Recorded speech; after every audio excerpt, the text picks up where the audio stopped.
രഹസ്യപുത്രി എന്ന് കരുതപ്പെടുന്ന എലിസവേറ്റ ക്രിവോനോഗിക് എന്ന യുവതിയെക്കുറിച്ചുള്ള വാർത്തകൾ വീണ്ടും അന്താരാഷ്ട്ര തലത്തിൽ ചർച്ചാ വിഷയമായിരിക്കുകയാണ്.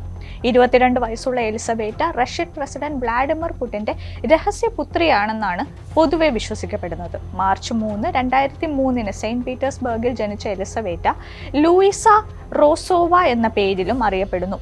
പുടിനും മുൻ ക്ലീനറായ സ്വെറ്റ്ലാന ക്രിവോനോഗിക്കും തമ്മിൽ 2000-ന്റെ തുടക്കത്തിൽ ഉണ്ടായതായി കണക്കാക്കപ്പെടുന്ന ബന്ധത്തിലാണ് ഇവർ ജനിച്ചത്.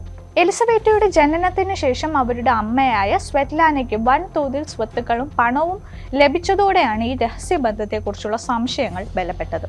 2020 റഷ്യൻ അന്വേഷണാത്മക പത്രമായ പ്രോയക്ട് പ്രസിദ്ധീകരിച്ച റിപ്പോർട്ടിലാണ് ഈ കഥ ആദ്യമായി പുറത്തു വന്നത്.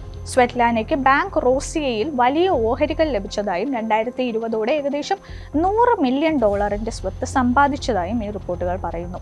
ഈ സമ്പത്ത് പുടിനിൽ നിന്നുള്ള സമ്മാനമോ അല്ലെങ്കിൽ ഈ ബന്ധം രഹസ്യമാക്കി വെക്കാനുള്ള പ്രതിഫലമോ ആയിരിക്കുമെന്നാണ് പലരും വിശ്വസിക്കുന്നത്. 2023 പുടിനുമായുള്ള ബന്ധത്തിന്റെ പേരിൽ സ്വെറ്റ്ലാനയ്ക്ക് UK ഉപരോധം ഏർപ്പെടുത്തിയത് ഈ വാദങ്ങൾക്ക് കൂടുതൽ വിശ്വാസ്യത നൽകുന്നു.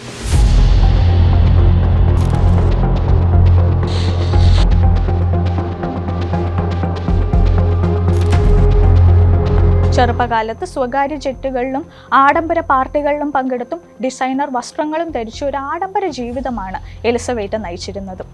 തന്റെ ഇൻസ്റ്റഗ്രാം അക്കൗണ്ടിലൂടെ ഈ ജീവിതത്തിന്റെ ചിത്രങ്ങൾ അവർ പങ്കുവച്ചിരുന്നു. എന്നാൽ 2022 റഷ്യ ഉക്രൈനെ ആക്രമിച്ചതിനു ശേഷം അവർ ഇൻസ്റ്റഗ്രാം അക്കൗണ്ട് ഡിലീറ്റ് ചെയ്യുകയും പൊതുരംഗങ്ങളിൽ നിന്ന് അപ്രത്യക്ഷയാകുകയും ചെയ്തു.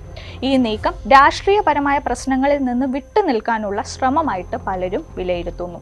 പുടിന്റെ വിശ്വസ്തനായിരുന്ന ഒലെഗ് റുട്നോവിന്റെ പേരിനോട് സാമ്യമുള്ള എലിസവേറ്റ റുട്നോവ എന്ന പേരാണ് അവരവിടെ ഉപയോഗിക്കുന്നത്. പാരീസിലെ കൾച്ചറൽ ആൻഡ് ആർട്ട് മാനേജ്മെന്റ് പഠന സ്ഥാപനത്തിൽ നിന്ന് 2024 ബിരുദം നേടിയ ശേഷം എലിസവേറ്റ ഇപ്പോൾ 2 ആർട്ട് ഗാലറികളിൽ ജോലി ചെയ്യുകയാണ്. രസകരമെന്ന് പറയട്ടെ, ഈ 2 ഗാലറികളും യുദ്ധവിരുദ്ധതയും ഭരണകൂട വിമർശനപരവുമായ കലാരൂപങ്ങൾ പ്രദർശിപ്പിക്കുന്നവയാണ്. ഇത് അവളുടെ രാഷ്ട്രീയ പശ്ചാത്തലവുമായി വലിയ വൈരുദ്ധ്യമുണ്ടാകും. എന്നാൽ ഈ ജോലി കാരണം അവർക്ക് വിമർശനങ്ങളും നേരിടേണ്ടി വന്നിട്ടുണ്ട്. യുദ്ധത്തിൽ ഇരകളായവരുടെ ശബ്ദങ്ങൾക്ക് ഇടം നൽകുന്ന ഒരിടത്ത് ക്രെംലിനുമായി ബന്ധമുള്ള ഒരാൾക്ക് സ്ഥാനം നൽകുന്നത് ശരിയല്ലെന്ന് പറഞ്ഞ റഷ്യൻ കലാകാരി നാസ്ത്യ റോഡിയോനോവ ഈ ഗാലറികളുമായുള്ള ബന്ധം ഉപേക്ഷിച്ചു. എനിക്ക് കേൾക്കാൻ പോലും കഴിയാത്ത എൻ്റെ കുടുംബത്തിൻ്റെ പ്രവർത്തനങ്ങൾക്ക് ഞാൻ എങ്ങനെയാണ് ഉത്തരവാദിയാകുന്നത് എന്നായിരുന്നു ഈ വിമർശനങ്ങളോട് എലിസവേറ്റയുടെ പ്രതികരണം. അടുത്തിടെ ലൂസിയയുടെ ആർട്ട് ഓഫ് ലൂയിസ എന്ന സ്വകാര്യ ടെലിഗ്രാം ചാനലിൽ പ്രത്യക്ഷപ്പെട്ട ചില പോസ്റ്ററുകളാണ് ഈ വിഷയത്തെ വീണ്ടും സജീവ ചർച്ചയാക്കിയത്. പേര് പറയാതെ ലക്ഷക്കണക്കിന് ആളുകളുടെ ജീവൻ എടുക്കുകയും തൻ്റെ ജീവിതം നശിപ്പിക്കുകയും ചെയ്ത ഒരാൾ എന്ന് അവൾ ഒരു പോസ്റ്റിൽ കുറിച്ചു.